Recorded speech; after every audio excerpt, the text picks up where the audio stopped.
Hello നമസ്കാരം. പുതിയൊരു വീഡിയോയിലേക്ക് എല്ലാവർക്കും സ്വാഗതം. ചാനൽ ആദ്യമായി കാണുന്നവർ ഈ ചാനൽ ഒന്ന് സബ്സ്ക്രൈബ് ചെയ്ത് ആ ബെൽ ബട്ടൺ കൂടി എനേബിൾ ചെയ്താൽ എല്ലാ ദിവസവും അപ്ഡേറ്റ് ചെയ്യുന്ന ജോലി ഒഴിവുകൾ ലഭിക്കുന്നതായിരിക്കും. അപ്പോൾ ഇന്ന് വന്നിട്ടുള്ള ജോലി ഒഴിവുകളിലേക്ക് കടക്കാം. ആയുർവേദ കോളേജിൽ ഗാർഡനർ ഇന്റർവ്യൂ. കണ്ണൂർ സർക്കാർ ആയുർവേദ കോളേജിൽ ഒഴിവുള്ള ഗാർഡനർ തസ്തികയിലേക്ക് ദിവസവേതന വ്യവസ്ഥയിൽ നിയമനം നടത്തുന്നതിന് ജൂൺ 4 രാവിലെ 11-ന് പരിയാരത്തുള്ള കണ്ണൂർ ഗവൺമെന്റ് ആയുർവേദ കോളേജ് പ്രിൻസിപ്പാളിന്റെ കാര്യാലയത്തിൽ വാക്ക്-ഇൻ ഇന്റർവ്യൂ നടത്തും.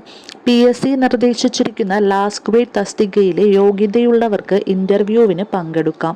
ഉദ്യോഗാർത്ഥികൾ ജനന തീയതി, വിദ്യാഭ്യാസ യോഗ്യത, പ്രവൃത്തി പരിചയം എന്നിവ തെളിയിക്കുന്ന അസൽ സർട്ടിഫിക്കറ്റുകളും അവയുടെ ശരിപ്പകർപ്പുകളും ആധാർ കാർഡ്, പാൻ കാർഡ് എന്നിവയുടെ പകർപ്പുകളും ബയോഡാറ്റയും സഹിതം ജൂൺ 4-ന് രാവിലെ 11-ന് ഹാജരാകണം. നിയമനം ലഭിക്കുന്നവർക്ക് ദിവസവേതനമായി 750 രൂപ ലഭിക്കും. താൽക്കാലിക നിയമനമായിരിക്കും. കൂടുതൽ വിവരങ്ങൾ കോളേജ് ഓഫീസിൽ നിന്നും പ്രവൃത്തി ദിവസങ്ങളിൽ അറിയാവുന്നതാണ്. കൂടുതൽ വിവരങ്ങൾക്കായി ബന്ധപ്പെടേണ്ട ഫോൺ നമ്പർ 497228001667. അപ്പോൾ ഇത്തരത്തിലുള്ള കൂടുതൽ വീഡിയോസ് ലഭിക്കാനായി എല്ലാവരും ഈ ചാനൽ ഒന്ന് സബ്സ്ക്രൈബ് ചെയ്യൂ. ബൈ.